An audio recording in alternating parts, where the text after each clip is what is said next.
शुरू करते हैं आज का सेशन हमेशा की तरह। बंदर बंदर पेड़ पर और मगरमच्छ पानी में था। दोनों आपस में बात कर रहे थे। बंदर कह रहा कि मुझे दूर तक जंगल दिख रहा है। मगरमच्छ कह रहा है कि मुझे दूर तक समुद्र दिख रहा है। देखना चाहोगे तुम भी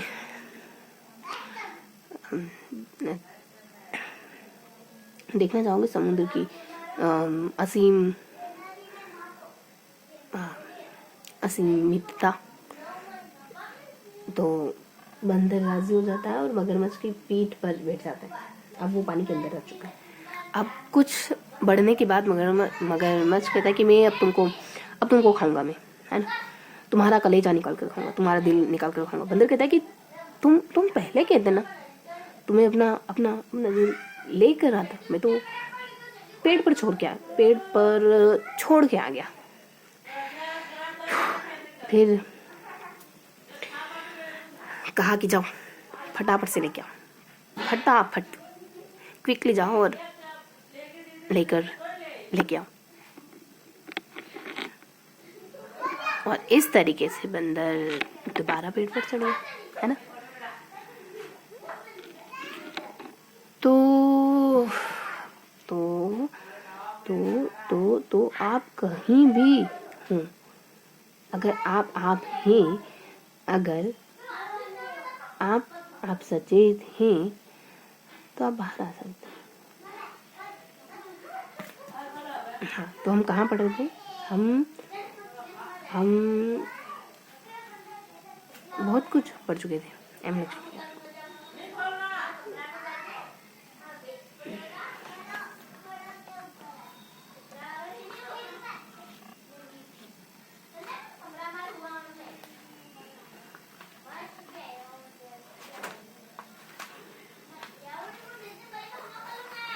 यहाँ, है ना।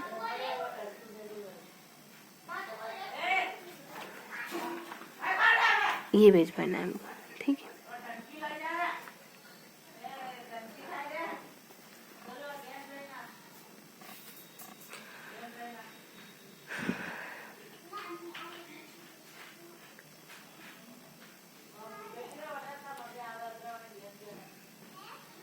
तो बताओ कि केंद्रीय विधायिका और राज्य विधायिका दोनों में क्या डिफरेंस होता है।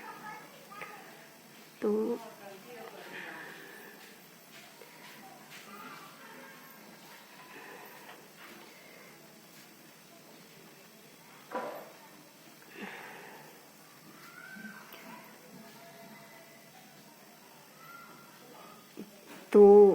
3 आधारों पर अंतर पड़ेंगे केंद्रीय विधायिका और राज्य विधायिका में।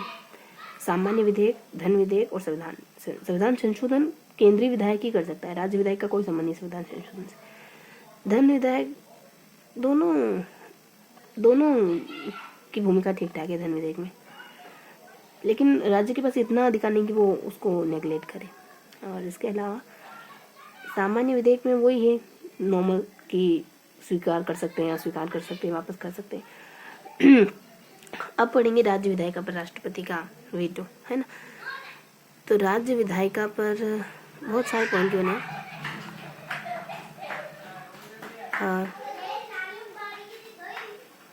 वह विधेयक को तो राज्य विधेयिका पर राष्ट्रपति का वीटो पावर कैसे काम करता है। राज्य विधेयक अगर आया है, राज्य का कोई विधेयक आया है तो स्वीकार कर सकता है, अस्वीकार कर सकता है और अपने पास सुरक्षित भी रख सकता है, मतलब कुछ समय के लिए। ये तीनों काम कर सकता है राष्ट्रपति राज्य विधेयक पर। अगर चाहे तो स्वीकार करे, न चाहे तो अगर चाहे तो स्वीकार, चाहे तो अस्वीकार, और चाहे तो कुछ समय के लिए अपने पास सुरक्षित रख सकता है।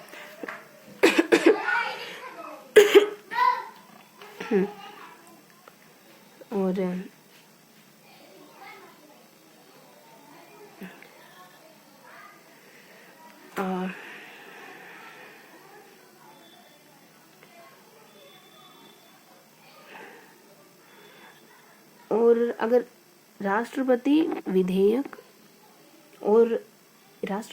के बीच में अगर राज्यपाल की भी भूमिका आ जाए ना, तब राष्ट्रपति के 3 काम होते हैं। या तो राज्यपाल नॉर्मल काम क्या है कि या तो स्वीकार करेगा या अस्वीकार करेगा, या फिर राज्यपाल को कहेगा कि इसको तुम दोबारा मतलब पुनर्विचार के लिए भेजो, ये 3 काम हो सकते हैं। अस्वीकार नहीं कर सकता शायद, अस्वीकार की जगह रिप्लेस कर लो, स्वीकार कर सकता है, अस्वीकार कर सकता है, पुनर्विचार के लिए कह सकता है, पुनर्विचार के लिए भेज दो। अस्वीकार को रिप्लेस करोगे कि अस्वीकार नहीं करेगा, अपने पास रख लेगा, मतलब अपने मन, जैसे मान लो सही नहीं है, उसको लग रहा है कि सही नहीं है तो अपने पास रखेगा सुरक्षित। जैसे मान लो उसका मन नहीं हो रहा उसको स्वीकार करने का। अब इसके अलावा क्या बात है, राष्ट्रपति की अध्यादेश जारी करने की शक्ति, ये 1 2 3 में आती है ना, किस में आती है, 1 2 3। अभी हमारे पास ठीक है 10 more मिनट लेफ्ट है, तो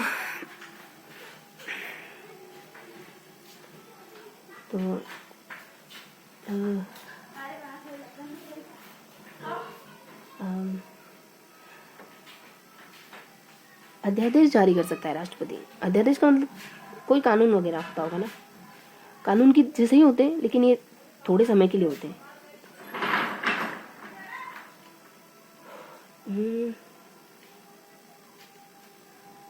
और इस अध्यादेश जारी तो कर सकता है, लेकिन कुछ कुछ बातें ध्यान रखनी होगी राष्ट्रपति को अध्यादेश जारी करते वक्त भी। मतलब अध्यादेश जारी करने में भी कुछ सीमाएं तो रहेगी कि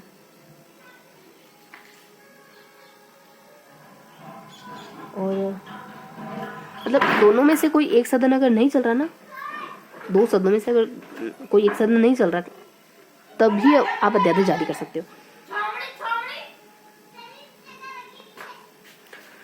ठीक, अब ये थोड़ा सा साफ करते हैं, मतलब इसको थोड़ा सा क्लियर करते हैं कि राष्ट्रपति का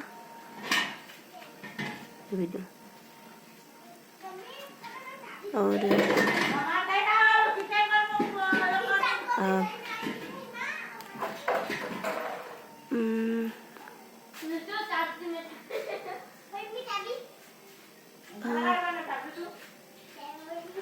तो राज्य का जो विधेयक होता है ना, उस पर 2 व्यक्ति काम करते हैं, एक तो राष्ट्रपति और एक राज्यपाल।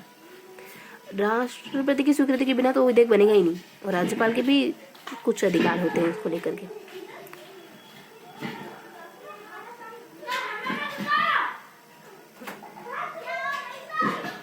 ठीक है, तो इन दोनों के पास अलग अलग शक्तियां हैं, अलग अलग अधिकार हैं।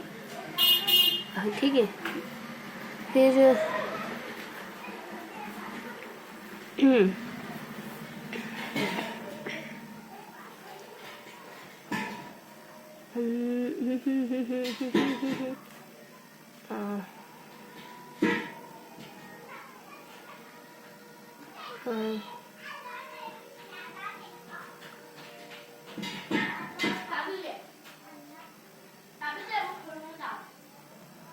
तो राष्ट्रपति बिल्कुल बिल्कुल फ्री है, स्वतंत्र है। राष्ट्रपति पर कोई, अगर राष्ट्रपति ने अपने पास रख लिया है राज्य विधेयक को, तो कोई बंदिश नहीं होगी, मतलब बिल्कुल फ्री रहेगा, उसको पास करना है नहीं करना है, पॉकेट वीटो का इस्तेमाल करना है ना, ये सारी बातें। ऐसे करके हमने 2-4 पॉइंट पढ़े और मेनली हमको राज्य विधायिका पर राष्ट्रपति और राज्यपाल की भूमिका को थोड़ा सा जानना है। तो राष्ट्रपति के 2-3 अधिकार होंगे और राज्यपाल के भी 2-3 अधिकार होंगे इसमें, और बस इतना ही है। और राष्ट्रपति की स्वीकृति के बिना ये बन नहीं सकता, और मतलब विधेयक ही नहीं बनेगा राज्य विधेयक।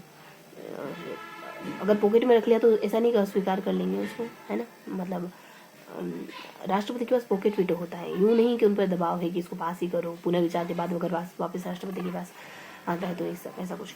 फिर और भी है कि या तो आप पास करेंगे या फिर मना कर देंगे, है ना, या हाँ करेंगे या मना करेंगे, या पुनर्विचार के लिए ऐसा लौटा देंगे।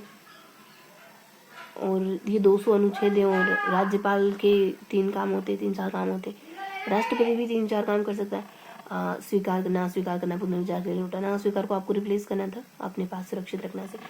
इससे ऊपर भी 2-4 आया था कि स्वीकार करना, अस्वीकार करना, या फिर पुनर्निरीक्षित करना, ऐसे कुछ पॉइंट आए थे, हल्के से पॉइंट है। फिर राज्य विधायिका, ये मैंने आपको थोड़ा सा एक ओवर हल्का सा एक थोड़ा सा, है ना। फिर राज्य विधेयक और इस विधेयक को समझना है तो, और वीटो, इसके अलावा एक लास्ट में वो भी था, राष्ट्रपति का कोई विधेयक, तो विधेयक एक छोटा सा कानून, मतलब थोड़े समय के लिए बना, कानून है। अगर सत्र नहीं लग रहे ना तब बनता है। और 1, 2, 3 वाले अनुच्छेद में आता ऊपर और ऊपर एक दो बातें और थी कि ना अगर धन विधेयक है तो सारा दारोमदार केंद्र के हाथ में होगा, मतलब उसको अस्वीकार कर सकता है धन विधेयक को, ये सब। और स्वीकार और राज्य विधायिका जो है वो धन विधेयक को अस्वीकार करने की शक्ति नहीं रखती। और संविधान संशोधन में भी यही है कि संविधान संशोधन का पूरा जिम्मा भी केंद्र विधेयक पर ही होगा, केंद्र विधायिका पर ही होगा धन विधेयक की तरह। उसमें भी ये ज़्यादा इंटरफेयर नहीं कर सकती। ऊपर जो सामान्य अधिनियम होते हैं ना, वो सामान्य विधेयक होते हैं ना, वो स्वीकार करना, या फिर एक और ऑप्शन होता है मतलब जो स्वीकार करना, अस्वीकार करना, और ये सब चलता रहता है दोनों में, है ना, दोनों कर सकते हैं। तो देखो सामान्य विधेयक वापस कर सकते हैं, है ना। तो मेनियम को राष्ट्रपति अधिनियम, अच्छा तो एकदम फ्री है। 71 ये थोड़ा सा कि 71 के तहत राष्ट्रपति बिल्कुल फ्री है संविधान संशोधन विधेयकों पर अपनी राय देने के लिए। तो यहाँ हमको थोड़ा सा देखना, बाकी तो सब ओके है कि विधेयक पर अपनी स्वीकृति है और सुरक्षित पुनर्विचार के लिए तो स्वीकृति है, अस्वीकृति है, फिर पुनर्विचार है, सेम और ठीक है वही है ना। तो इस तरीके से हमने कुछ बातें थोड़ी समझी हैं, जानी हैं, और बस यही है। तो वापस कर सकता है ना। तो एक दो बार और दोहराएंगे अपन। तो राज्य विधेयिका और केंद्र विधेयिका में क्या अंतर होता है? संविधान को लेकर, सामान्य विधेयकों को लेकर, संविधान संशोधन वाले विधेयक को लेकर, वित्त को लेकर के सामान्य विधेयक दोनों में ठीक ठाक चलते हैं, केंद्र विधेयिका और राज्य विधेयिका। लेकिन धन विधेयक और संविधान संशोधन इनमें ज़्यादा पावर केंद्र विधेयिका के पास होती है, इनको नेगलेक्ट करने की पावर नहीं है राज्य के पास। और इसके अलावा राष्ट्रपति ये किसको कहते हैं, क्या कहते हैं उसको, दूसरी बार अध्यादेश किसको कहते हैं? मतलब थोड़े समय के लिए राष्ट्रपति 1, 2, 3 अनुच्छेद 1, 2, 3 के तहत थोड़े समय के लिए कानून बना सकता है। अगर दोनों सत्र में से कोई एक सत्र नहीं चल रहा है तो वो ये कहलाते हैं, अध्यादेश कहलाते हैं। और इसके अलावा एक और मुद्दा पढ़ा हमने कि ये राज्य विधायिका पर राष्ट्रपति की क्या भूमिका होती है। तो राष्ट्रपति की भूमिका, एक तो राज्य विधायकों पर, हाँ टॉपिक है राज्य विधायकों पर राष्ट्रपति की भूमिका। तो राज्य विधायिका पर राष्ट्रपति की अहम भूमिका होती है। राष्ट्रपति की मतलब स्वीकृति चाहिए होती है इसमें, तभी मतलब राष्ट्रपति सहमत है तभी वो अध्यादेश बनता है ना। राज्य विधायिका, राज्य विधायक है तो राज्य का विधायक है तभी वो मतलब विधेयक राज्य विधेयक है ना। तो राज्य विधेयक पर राष्ट्रपति की स्वीकृति जरूरी है। और अगर उसने पुनर्विचार के लिए लौटा दिया तो और वापस उसके सामने प्रस्तुत हुआ वो विधेयक, तो ऐसा कोई बंदिश नहीं होगी उस पर, राष्ट्रपति पर एकदम स्वतंत्र होगा मतलब वो निर्णय देने के लिए। और फिर राष्ट्रपति की क्या भूमिका है राज्य विधेयक पर, ये ज़्यादा नहीं, बस हल्का हल्का सा समझ इसको।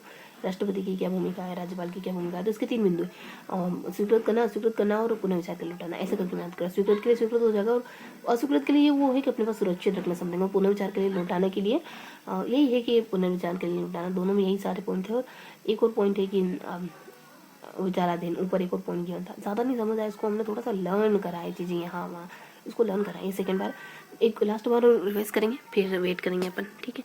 तो अपने पास 2 more मिनट है। तो एक राज्य विधायिका और केंद्र विधायिका हमने पढ़ा, और ये अलग अलग विधेयकों को लेकर क्या मत रखती है ये पढ़ा हमने, और अध्यादेश क्या होते हैं ये पढ़ा। और राज्य विधायिका जो राज्य विधेयक बनाती है उस पर राष्ट्रपति की क्या भूमिका, ऐसे करके हमने 3 बार रिवाइज कर लिया। अब थोड़ा सा इसको देखो बस, है ना।